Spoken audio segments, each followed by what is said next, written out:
সিরাজ ভাই একজন প্রতিষ্ঠিত ব্যবসায়ী এবং সমাজসেবক। আমি একটা বিষয় জানবো যে আপনাদের এই তো একদিন আগে নির্বাচন অনুষ্ঠিত হলো, একদিন বা দুদিন আগে।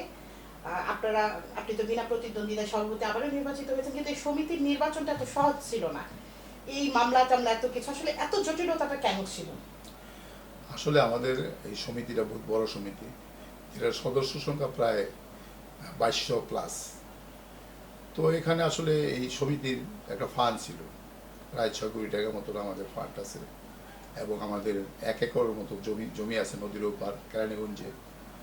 আসলে একটা মহল যে চক্রান্ত করে এই সমিতির যখন মেয়াদ শেষ হয়ে যায়, তখন একটা চক্রান্ত করে একটা নতুন করে একটা কমিটি নিয়ে আসে, ভুয়া কমিটি, যে বিনা প্রতিদ্বন্দ্বিতা দেখাই দিল, পাশ হয়ে গেছে, নির্বাচন হয়ে গেছে, সব কিছু হয়ে গেছে। ওনারা এই সমিতির অফিস যে আছে, অফিস করার জন্য, দখল করার জন্য তারা লোকজন নিয়ে আসলো। তো এই লোক আসার পরে আমাদের ব্যবসায়ীরা তাদেরকে প্রতিহত করলো এবং তাদেরকে বিতাড়িত করলো, এখান থেকে বাই করে দিল মার্কেট থেকে। এইভাবে কিন্তু চলতেছিল। তারপরে এটা মামলা হইল।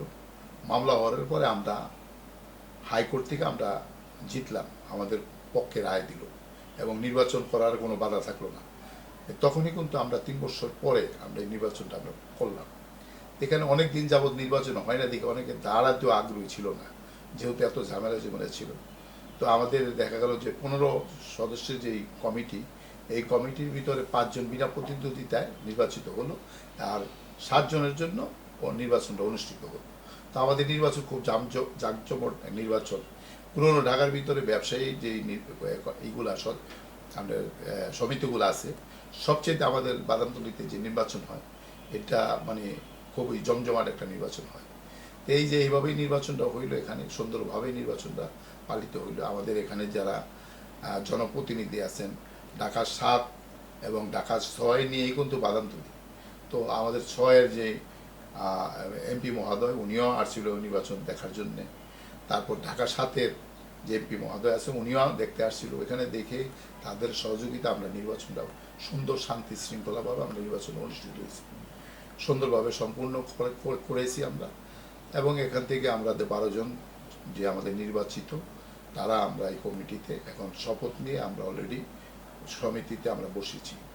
আমার ব্যবসায়ীদের অনেক সমস্যাগুলো আছে এখানে, যে এখানে ব্যবসা বাণিজ্য করে জানেন যে প্রতিদিন ক্যাশ টাকার খুব লেনদেন হয় এখানে, যাতে করে আমরা এগুলো দেখতেছি যাতে ব্যবসায়ীরা ব্যবসা সুন্দরভাবে নির্বিঘ্নে ব্যবসা করতে পারে, শান্তিপূর্ণভাবে তারা ব্যবসা করতে পারে। এবং ব্যবসার জায়গা যদি পরিবেশটা যদি আমরা ঠিক না রাখতে পারি, এখানে তো কাস্টমার আসবে না আমাদের এখানে। কেন ঢাকার যে 3 কোটি মানুষ বসবাস করে, তাদের যে ফলের যোগান এখান থেকে কিন্তু যায়।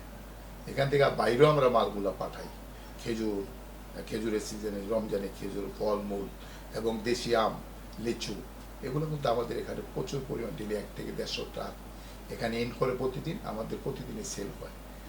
তো আশা করি যে এখান থেকে সরকার 100 কোটি টাকা প্রতিদিনেই কিন্তু রাজস্ব আমরা দিই।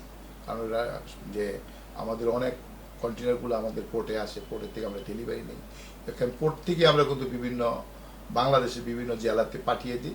আর অবশিষ্ট যেটা আমাদের দরকার আমাদের বাদামতলী ঢাকার মানুষের জন্যে, ঢাকার শহরের মানুষের জন্য, সেটা কিন্তু আমরা এখানে নিয়ে আসি। তো এখান থেকে আমরা বিভিন্নভাবে সাপ্লাই চেনটা এইভাবে মেনটেন করি। আমাদের আমাদের যে ঢাকার আশেপাশে কয়েকটা কোল্ড স্টোরেজ আছে, সেখানেও আমরা এই পণ্য অনেক টাইমে রাখি, ওখান থেকে আমরা ডেলিভারি দিই, বিভিন্ন জায়গায় চলে যায়। তো এটা আসলে কি এই ব্যবসার সাথে কিন্তু দেখা যাবে যে লক্ষ লক্ষ লোক জড়িত। দেখবেন যে পাইকারি, খুচরা, তারপরে বিভিন্ন হাট বাজার, গ্রামের একটি একদম গ্রামের হাটগুলা যা মানে সেগুলোর মধ্যে কিন্তু আমার ফলের দোকান আছে। আমি এই সমিতির জন্মলগ্ন থেকে আমার সদস্য নাম্বার হলো 2। তো এই যখন এই সমিতিটা গঠিত হয়, তখন থেকে কিন্তু আমি সহসভাপতি পদে ছিলাম। তারপরে আপনার এই যখন এটা নির্বাচন হয়, আমি শুরুটা করছিলাম সাংগঠনিক নির্বাচনের টাইমে সাংগঠনিক সম্পাদক থেকে। ওখান থেকে আমি একবার ছিলাম এবং সাধারণ জয়েন্ট সেক্রেটারি ছিলাম একবার, সাধারণ সম্পাদক ছিলাম 2বার, সভাপতি ছিলাম 2বার। এইবার নিয়ে আমার 3বারে আমি এই সভাপতি নির্বাচিত হয়েছি।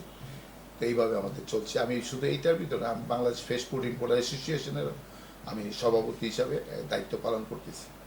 আমি বিসিসিআই এর আমরা যে বিগত সরকারের যে বিরুদ্ধে আমরা যে প্যানেল দিয়েছিলাম, এই সরকারি প্যানেলের অপোজিটে আমরা বিরোধী হিসাবে আমরা ওখানে কিন্তু নির্বাচিত হয়েছিলাম। আমি 4 নম্বরে পাশ করেছিলাম FBCCI-তে। তো এই সংগঠনগুলো, ব্যবসায়ী সংগঠনগুলোর সাথে আমি সবসময় ছিলাম, ব্যবসায়ীদের সাথে নিয়ে, ব্যবসায়ীদের যারা ব্যবসা করতে পারে, এবং সরকারের সাথে আমরা ডিউটি আমাদের যেহেতু দিতে হয়, ট্যাক্স নিয়ে, ভ্যাট নিয়ে, এগুলো নিয়ে আমরা প্রচুর পরিমাণে আমি কাজ করি। তো কাজে আমাদের যারা ব্যবসায়ী কমিউনিটি যারা আছে, আমাকে তারা ভালোবাসে, পছন্দ করে, তাদের সাথে আমার সুসম্পর্ক বজায় রাখি আমি। তো আমরা সবসময় ব্যবসায়ীদের পক্ষে, এবং বাংলাদেশের সরকার যেগুলো আসে তারা যখনই যারা নিয়ম এই সরকার পরিচালনা করে দায়িত্বে আমরা যখন থাকি, তখন আমরা সরকারের যে আইন কানুন নীতিমালা এগুলো আমরা মেনেই আমাদের ব্যবসা করতে হয়। এবং আমরা দাবি দেওয়া যদি থাকে আমাদের সরকারের কাছে, আমরা আলোচনার মাধ্যমে এগুলো আমরা কাজটা, ব্যবসায় কীভাবে শান্তিতে ব্যবসা করতে পারবে। ভ্যাট ট্যাক্স প্রতি বছরেই আপনি জানেন যে আমাদের ভ্যাট ট্যাক্সের উপর একটা চাপ আছে, যে আমাদের রাজস্বের উপরে চাপ আছে। এর আগে আপনারা অনেকবার ভ্যাট ট্যাক্স নিয়ে অনেক আন্দোলন করেছেন। হ্যাঁ, আমরা চাই কি, আমরা চাই যদি আমরা পণ্যটা কিনে আনি, এখনো কিন্তু আমাদের আছে, সরকারের সাথে আমাদের আলোচনা চলছে। জানেন যে ফলে অনেক টাকা ডিউটি দিতে হয়, 122% ডিউটি দিয়ে আমরা কিন্তু এই ফল যে আমরা বিক্রি করি অনেক দাম পড়ে যায়। বাংলাদেশের যে মানুষের যে ক্রয় ক্ষমতা আগের থেকে কিন্তু অনেকটা কমে গেছে মাঝখানে এই কয়েক বছরে। তারপরে মধ্যবিত্তরা যারা আছে তো ফলই কিনতে পারে না। 1 কেজি ফল কিনতে গেলে 300-400 টাকা লাগে, এই ডিউটি দিতে হয়, প্রায় 100-150 টাকা ডিউটি দিতে হয়। এই ফলের এত ডিউটি হওয়া উচিত না, কারণ এটা শিশু খাদ্য, রোগীর পথ্য এবং স্বাস্থ্যের জন্য ফল একটা স্বাভাবিক একটা খাবার, এবং মানুষের ফল খেলে মানুষের রোগ প্রতিরোধ ক্ষমতা বৃদ্ধি পায়। তো কাজে স্বাস্থ্যের কথা বিবেচনা করে সরকারের সাথে আমরা আলোচনা করতেছি, যাতে এটা ট্যাক্স, ভ্যাট যে ট্যাক্সগুলি আছে সহনীয় পর্যায়ে যদি রাখে, তা আমরাও ব্যবসা করতে পারবো, ভোক্তারাও কিনতে পারবে। যদি আমি তো মালটা নিয়ে আসি ভোক্তার জন্যে, ভোক্তা যদি ক্রয় না করে আমি কার কাছে বিক্রি করবো? আমি ফল নিয়ে বিভাগে বলবো। এই কারণে আমাদের কথা আমরা সব কিছু চিন্তা করি, এবং যুক্তিসঙ্গত আলোচনার মাধ্যমে এই ট্যাক্স ভ্যাট নিয়ে আমরা কাজ করি।